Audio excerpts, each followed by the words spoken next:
I'm guessing some people in the crowd have seen Bloody Nose Empty Pockets. And Has anybody seen Bloody Nose Empty Pockets? There Okay, are I see a some. fan. Very much. We can't see really well from here, but with regards to the chronotopes of both that film and Gasoline Rainbow, I was meaning to ask you, what is it that it interests you about last times, or the time before something ends, and what makes it cinematically interesting for you to turn it into a film? That's a good one. Damn, cutting deep good, though. good lead in. All right. The warm-up, guys. I don't That's know. the I always warm-up. feel like I'm like dying and shit. We often talk Catholic. to each other about capturing the fleeting, right? Because even as you're experiencing the thing that is most profound, whatever that is, romance or an exquisite epiphany or some sort of celebration or sadness, it's already left you because your recognition of it is it passing. And I feel like we grow up, I mean, Bill mentions being Catholic. That is true. We grew up deeply fucking Catholic, which has its complications. But there was a learned veneration for things and reliquaries, right? Reliquaries of experience, being able to hold something and celebrate it through time. And so saying the fleeting moment is always escaping us. And with that backdropping of reliquaries and veneration, our mode in life has been to try to capture the fleeting. Yeah, celebrate it while we're here. Because, yeah, it's fucking dark to be a human. Like, we're going to fucking die. That sucks. You're all gonna die. Sorry, guys. But there's something very interesting about cinema as a mode of arresting time, whatever we're thinking in fiction or documentary terms or whatever, if that even matters. So what is it about capturing that time that makes it particularly well to you to the film, you know? How beautiful though, like how beautiful to have those moments. And that's been the big distinction for us, and something we wrestle with continuously is like, do we tell our story, or do we take the stories that inspire us and go search for them in real time? We were those kids once. Our experience looked very different, but they're having it now. And what does that look like? And what does that teach us? And can we go on that ride with them? And that's the most exciting thing. And then there's a document of it. But for us, the most impactful experience is the living, right? And also, like, as a preamble, when we came in here, for these kids, the experience was bigger than the movie is, right? That's something they lived. And that's something that we lived. And there's an artifact of that we get to share. And hopefully we can all have a feeling and think about our own versions of that. But collectively, we had a real lived experience. Yeah, and I think with regards to that, I also want to follow up and ask, because the film doesn't show any, there's no borders between the adult world and the children's world. So that's quite fascinating. It's a world of its own. So what is it about your filmmaking or your approach to filmmaking, or how you see yourself as filmmakers to breach those barriers? I actually, I've been thinking about this lately, and I think it's the New Orleans in us that is probably influencing our filmmaking, probably too much. That well, because kids and 80-year-olds are all hanging out all the time, and maybe that's not actually truthful, for other people. No, but it's magical, and that's a real lived experience that we have. My 11-year-old daughter can hang out. Like, the greatest loss that we had in the last couple years, one of the stars of our last film, Lowell Landis, who was in a few films, but only as himself. Just one of the great drunks of all time. Just incredible. An incredible human with just a story that he would tell over and over and over again.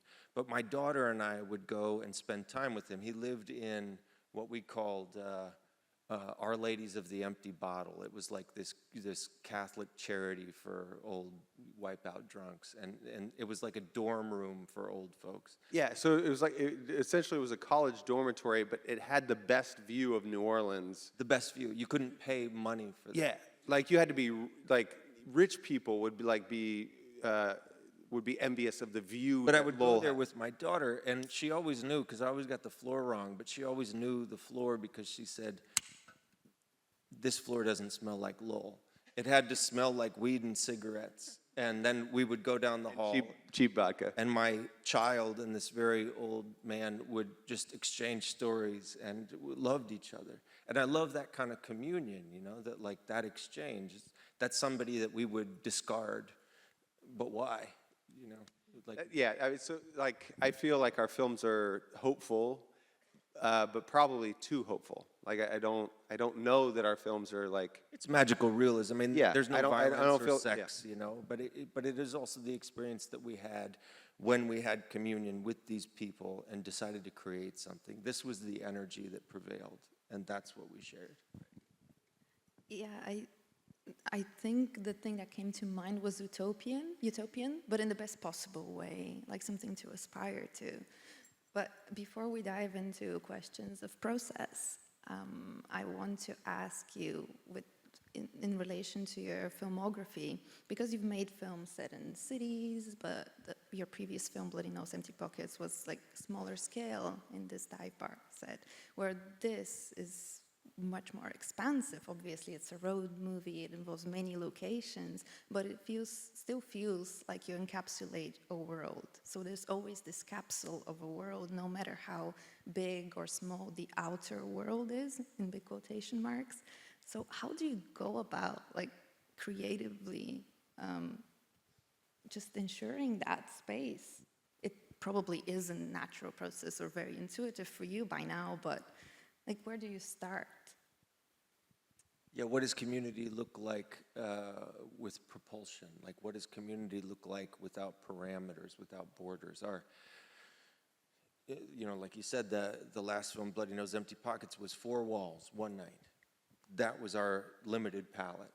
We said, can we create community in a space that is a chosen community in one night with people who don't actually belong there? Is that possible? That was our challenge.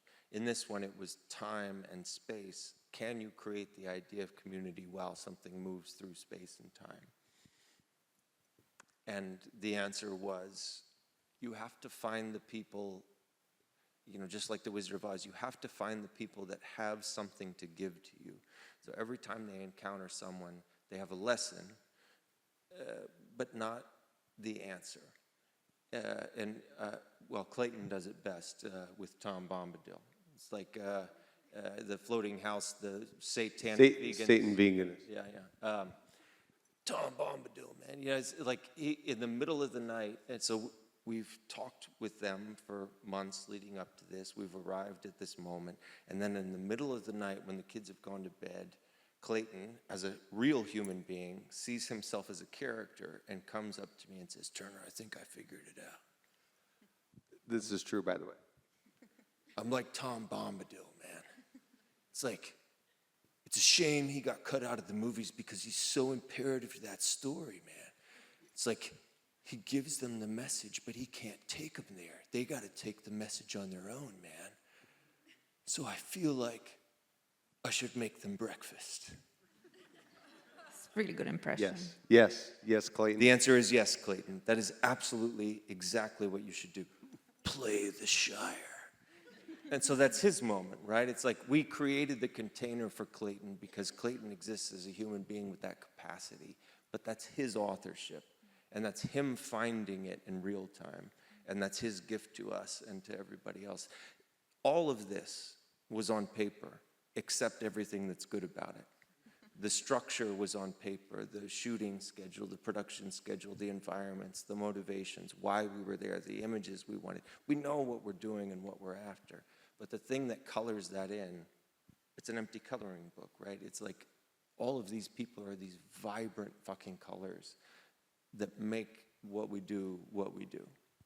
I think this is a good time to step back and maybe ask you, Bill, because this is the first time that you didn't do the casting yourself. Can you tell us a bit more about the process and how it all evolved to have all this like great ensemble of people I together? think it's a misnomer to say that, but we did have a major assist. I believe she said Bill. Right. So But if you'd like to say something, I'll shut the fuck up. we're brothers. So, no, yeah, I mean, it was weird to like let go of that because, It was just mediated, right? Mediated. yeah, so like up until this point, we like, and to follow up on what we were just talking about, it's like we cast people that we like love, that we like have a deep like appreciation for. And so for this one, it was weird not to be like on the front line of like casting everybody, but like we couldn't because, and I don't know if y'all were, there was a talk earlier, but like we actually couldn't this time because we've just gotten too old. Why- Well, you're not so old, William, but I was born in the 80s. This got brought up last night. well, you were hanging out with a bunch of 20-year-olds. It was creepy for us to hang out in high school parking lots. So we worked with our friends who were a little younger and prettier, and they did a much better job than we could have been. Yeah, we couldn't show up in high school Doing parking the lots initial anymore. litmus, yeah. But I mean, we still curated this thing. But our friends Lauren and Jesse did an incredible job of actually being on the ground during COVID, where you couldn't communicate with people and casting that broad net. And when Sorry, I everyone, wasn't supposed to talk. when No, everyone that's came great. together, how was it like when everyone came together for the first time? Oh, I mean, we were worried about that. So the three boys were tight. They were a friend group. Natalie and Nicole were a friend group, but we were worried that once we got them all together, would it mesh? And as soon as they got together, they were not trying to hang out with us. Do you smoke? Yeah, they were just like, y'all smoke? Are you cool? And then it's like, they were like ran outside and we were like, oh, we're trying to make a movie. Oh, that's cool. Yeah, okay, all right. That's cool, Mr. Turner. I could sign those papers later, man. You know, like. Oh, we felt so old on this movie. Mackay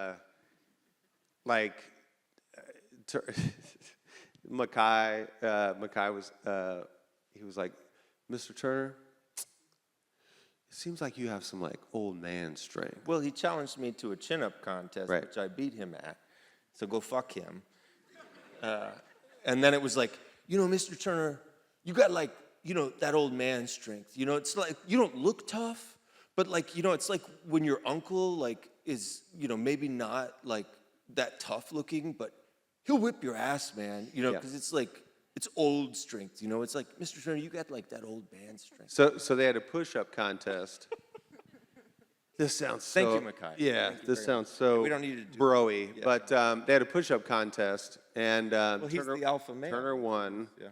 And then Mackay kind of shut up a little bit after that. It was helpful. It was helpful to like, yeah. And you bonded with I didn't Natalie do and anything Nicole like this. Okay, because that's right. you remembered being such a dork as a teenage boy. Yes. And Bill actually called all of the girls that we grew up with. We had a lot of This is really, also true. really tough, amazing girl friends growing up. Like Still do. still do, I'll- still yeah. in our proximity. Still have a text thread with them. Well, this is your story. You go ahead. Oh, thanks. So anyway, I really bonded with Natalie and Nicole, and they, like during production, like really had a tough time with the guys, as did I. I mean, they were teenage dudes. So I would like call, you know, my buddies that I grew up with or text them, and I was like, was I a fucking idiot when we were growing up? And they'd all be like, yeah. And I was like, I'm so sorry. What should I tell these girls? And they're like, it's just the way it is. They're, you know, they're going to be fine, but They said you were an idiot, but you were fun to hang out with.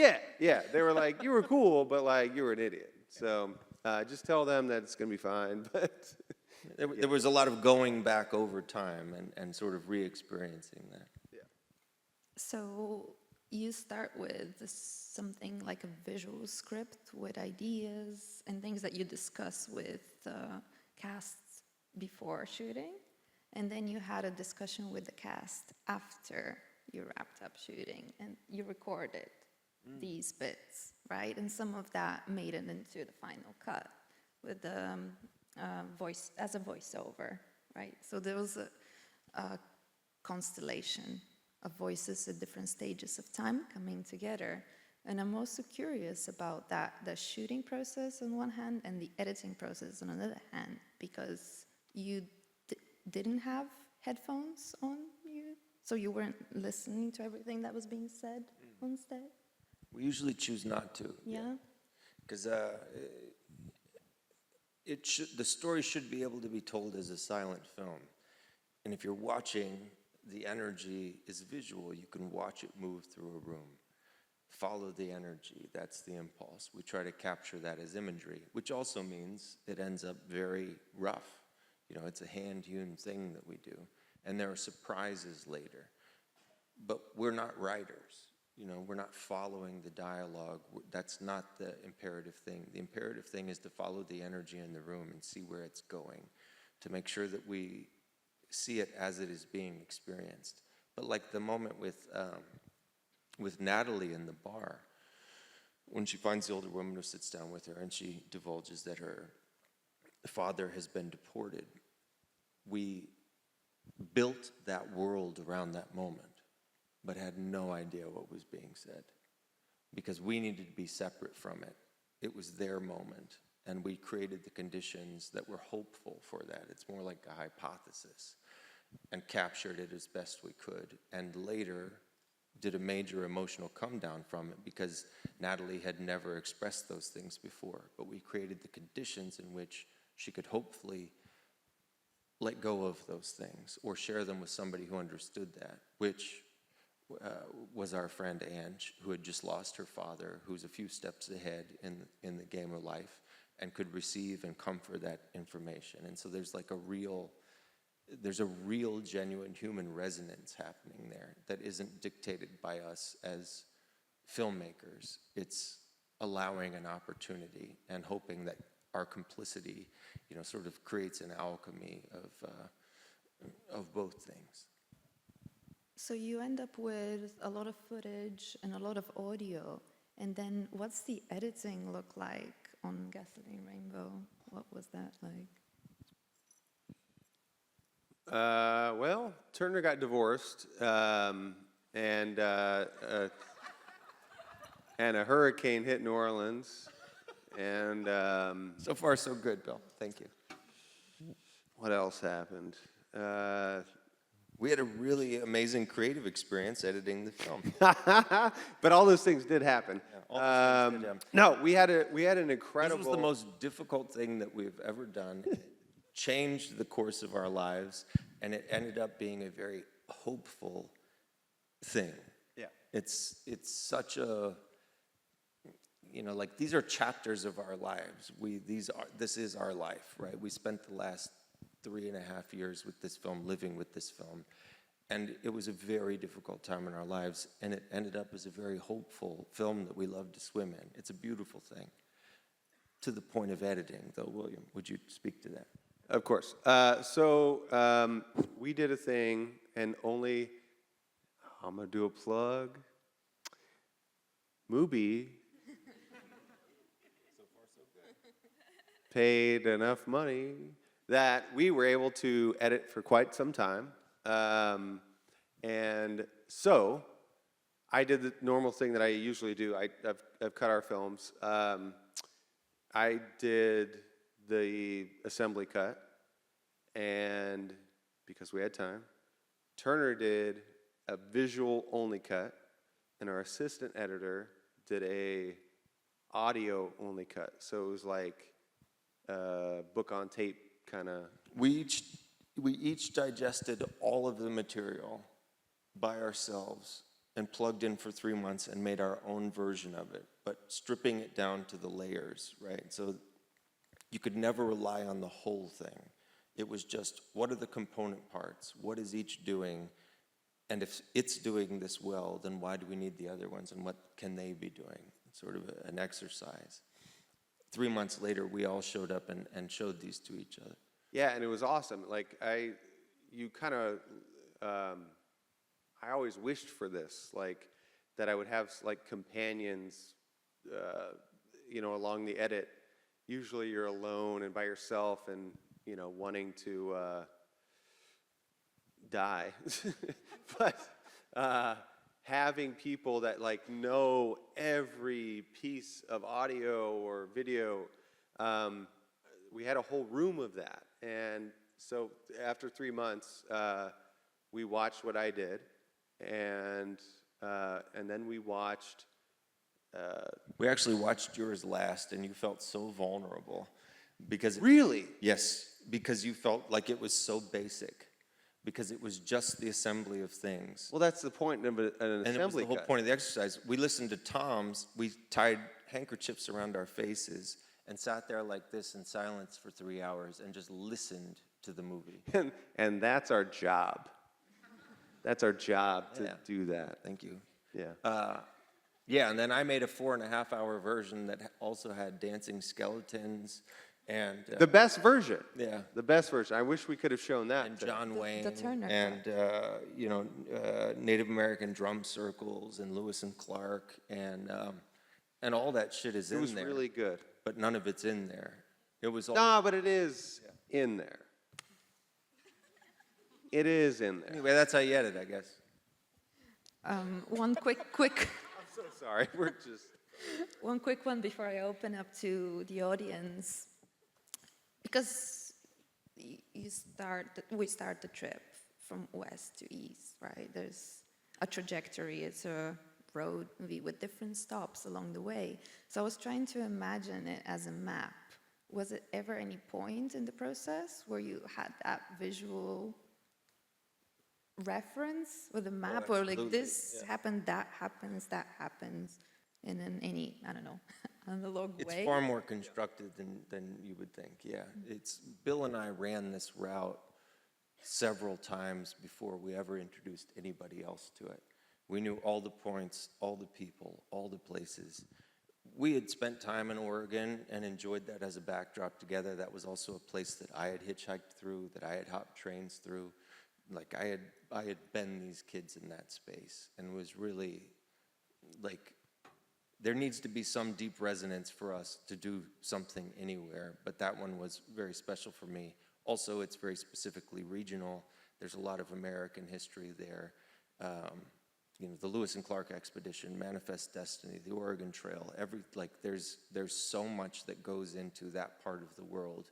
And at that time, all that we were hearing about during the pandemic was a year's worth of riots in Portland.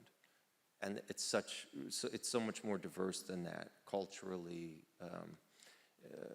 and in terms of landscape. So we knew exactly where we wanted to go and had very specific reasons why. I mean, it's funny to say the way that we edited the film, but the real thing is we actually do talk about all this shit all the time. We did talk about, why each of these places is very specific. Some of them were very culturally specific in terms of American history, Native history. Some of it, all this is backdropping. It has nothing to do with what you receive. But like when the kids are on top of the van talking about shitting on the moon, they're exactly where River Phoenix opens and closes My Own Private Idaho, right? There are these pieces that are so important to us. All of this is deeply considered, and we create this framework, and then we're free. And that's the thing. It's not showing up without a plan. It's not showing up like as something of anarchy. It's like, I have deeply considered all of the reasons why we're in this moment, and now let's do whatever the fuck we want. And it happens in pieces like that, and then we put it together. Well, thank you for yet another generous time. Thank you, good job. And Have a thank you great all time. so much. Thank you. Thank you.